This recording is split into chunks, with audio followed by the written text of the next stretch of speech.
what has your kind of outlook been on sports and the hopeful return of sports? Is there an optimism? Is it a cautious optimism? Kind of you personally, what has that outlook kind of been for you?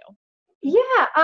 Well, when you manage a lot of people and a lot of coaches and staff and student athletes, I mean, generally I would say that you want to bring this sense of optimism, because it's contagious. And so I think, all of us realize, you know, like we just said, no one realized it would be we would be in this kind of drastic position that we're in. And yet we also know that we can't stay in this forever. Like this isn't going to, so it will end, and so I am optimistic. We are focused every day on, planning and strategizing and developing processes and protocols. How do we get back? We're trying to focus on, moving forward. First of all, we had to cope with everything initially, make sure everyone's safe and student athletes are home and everyone where they needed to be. And then it sort of shifts to how do we stay productive during this time? And now, okay, how do we really start to focus on moving forward and planning for the next phase? And so I'm optimistic. I wouldn't say I'm overly confident, but I am optimistic that, it'll be sooner rather than later. And you kind of touched on it a little bit, but how have you guys kind of been adapting through all this? Because I feel like it's been such a rapidly changing process. One day you hear one thing, one day you get another set of guidelines. Yeah, yeah. Well, I would tell you, I think one of the good piece of advice is that my chancellor gave me is, when we all had to go remote work, people are going to have to learn to work differently. And so as a leader, you're going to have to learn to lead and manage differently. So, the amount of communication has really, frankly, increased probably. And it has taught us all how to adapt. I mean, I think kids are more resilient than adults. I'm a little bit more of a creature of habit. I'm dying for routine again and that sort of thing. But I think it all has made us all like really focus on, okay, we've got to be able to be adaptable. We've got to be flexible and nimble. Everything is not going to be detailed out A through Z. We're not going to have every single answer, but we will have tried to thought through every single scenario and then adjust as new guidelines come out and really try to support the university and what we're trying to move forward. So. You mentioned guidelines a little bit. I know the NCAA kind of released that. We were diving through it. It was like the 9 steps to get through to the first phase, and then you can go kind of through those phases. How much of a challenge does that pose? And then I understand, obviously, there's reasons behind that challenge, but how are you guys kind of continually trying to make sure that you guys meet those guidelines and those criteria so that, we can return to some sense of normalcy as safely and quickly as possible, kind of that combo? Yeah, well, I mean, our university has an overall task force that's focused on, return to work, return to online education or education here, and then research restart. So that's sort of the university's focus. And then in the athletic department, we focused on 3 areas: return to work for our staff, return to academics, practice and competition, and then return to hosting events. So those 3 teams are focused on those 3 really core issues. And then we have a football working group that's really keenly focused on football because of the uniqueness of that sport and, the volume of kids and staff. But for our return to practice, competition, and football group, they are very focused on those NCAA guidelines. Obviously, we have to manage what our university is going to, impose as well. And so we're working very much in alignment with our university and, just trying to have the plans in place. And I think the NCAA core principles or whatever are good guidelines for us to follow. We'll probably have, everyone's going to have certain high standards of the cleanliness, the hygiene, the safety issues, the, medical procedures, the testing, all of those things that we're developing with our medical team, with our staff. And the NCAA guidelines were helpful as a starting point, and then we're trying to develop our own locally. And here's what it's going to look like for us to come back. And so we're developing all those processes and protocols right now. And how tough is that, just because of the fact that I feel like there's so many different little aspects of it where it's like you have to meet state and federal guidelines, but you also have to keep this in mind, and then tying in with the ACC itself. Like I feel like there's so many moving parts to it. Oh, there are absolutely a lot. Yeah, I think the document had like 400 questions on it that task force came up with all the different questions. So we're trying to categorize those. These all deal with, you know, practice. This deals with staffing issues. So yeah, it's a little overwhelming, but we'll get there. I mean, I think it's, it causes us all to think differently and work together and try to develop this plan that we are very focused on right now. So we'll get through it. I know it's one of those, I feel like it's such a slow and steady, and it's one of those things where you can see the end finish line, but it's like, okay, we have to, I feel like it's such a cliche, but we literally have to jump all of these hurdles, and there's like Yeah, 5,000 of them before we get yeah, to the finish line. right. No, that's true. That's true. So I know the ACC kind of, there's been some schools that have come out and say, hey, we're going to return to play. I think I was reading that the chancellor for you guys was saying that you hope to have some sort of update by July, I believe, for Hmm. families. How do you guys Yeah. kind of manage all of that as well? I know it kind of ties into a little bit of what we talked about. Yeah. Well, I mean, timeline is important, so we are managing our situation by the governor's orders. And even once the governor, obviously we're still in the red phase here in Allegheny County at Pittsburgh, but if we go to yellow, that really only allows us to, as an institution, then decide how are we going to implement the yellow phase. Um, and the NCAA guidelines on top of that. So we're trying to figure out, when are they going to create a universal start date for football? Is that going to be 6 weeks before the first game? And just what's the summer look like for football? And in certain schools, next week they have NCAA meetings and making decisions on whether or not June is going to be a dead recruiting period, and kids can't practice in June yet. But as schools open currently, as schools are allowed to open and student athletes can come back and train, that's going to be permissible. I mean, if they can train with their strength coaches and things like that, not official practice.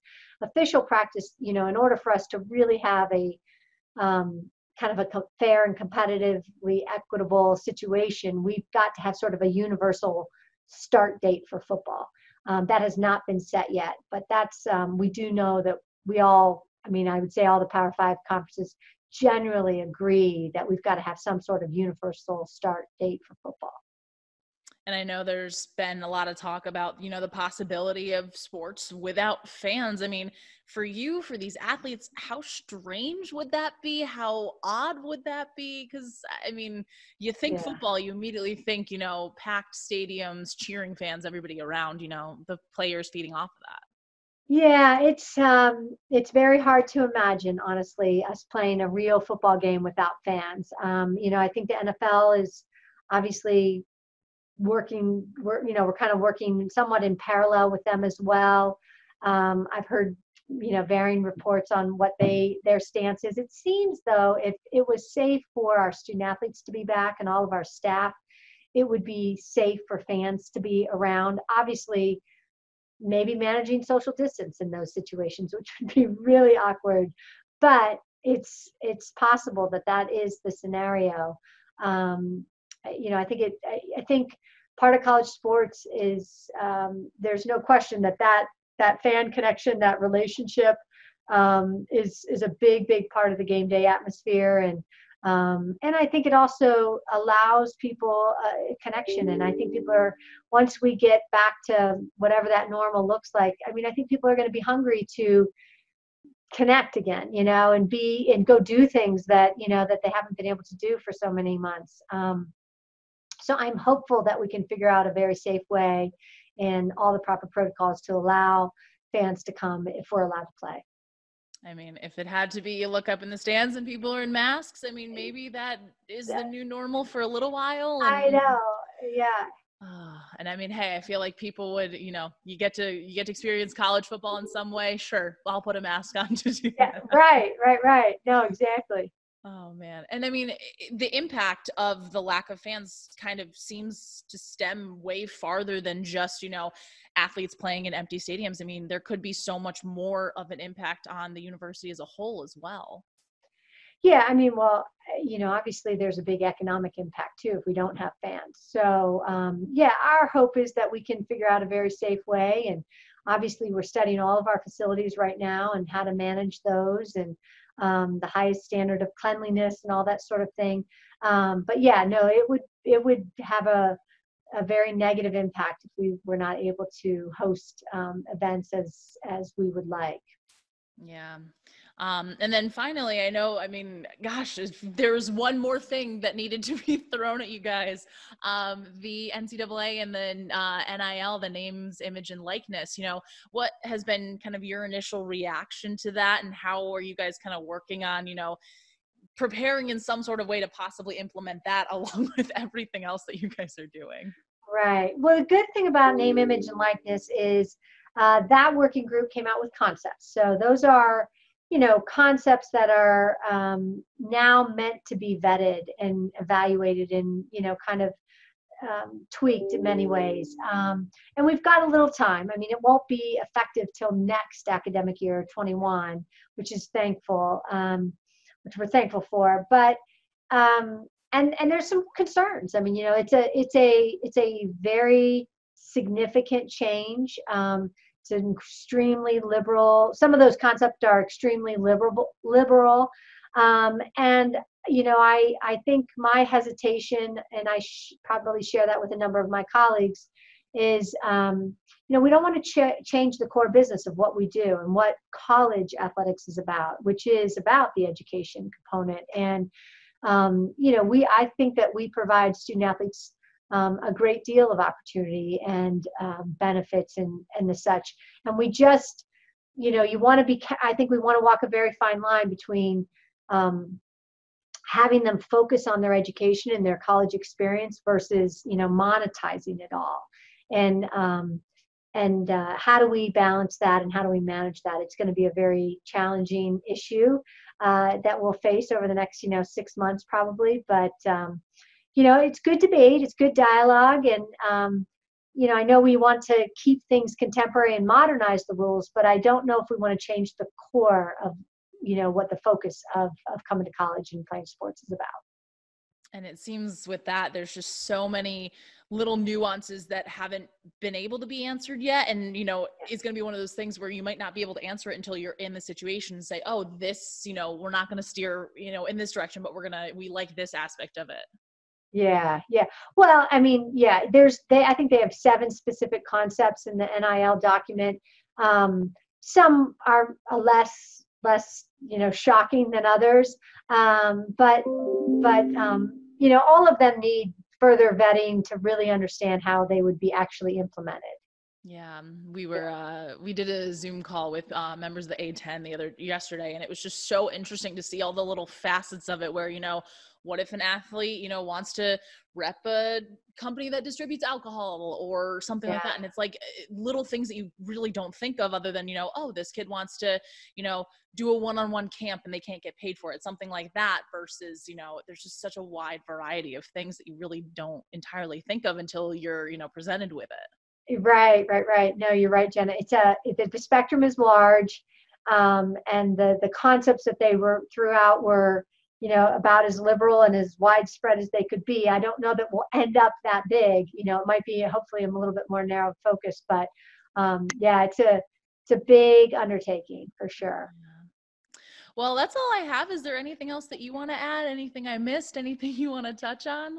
No, that's okay. I appreciate it. I appreciate, all the Pitt fans hanging in and following still. And we're staying as connected as we can. And we certainly hope to see everybody back in Heinz Field and at all of our sporting events in the coming year. So we'll hang in there. We are crossing our fingers. Oh, well, Thank you so much for taking the time. I hope You're welcome. And your family stay healthy and safe. Thanks. And we're close. I feel like we're just every day is a day closer. Yeah. You too. And hopefully you can get out to Pittsburgh and enjoy it once we get released. Oh, I'm excited. Anything I should definitely do? Anything I should put on the bucket list for sure? Oh gosh, I'm not much of a social for yeah, come to Pickings, I've already put that on my list. I'm ready for Okay. it. Okay, good. All right. Well, Well, thank good. you so Enjoy. much. You're welcome. Okay, nice to meet you. Nice to meet you Okay. too. Take Okay. care. Okay, thanks, Jenna.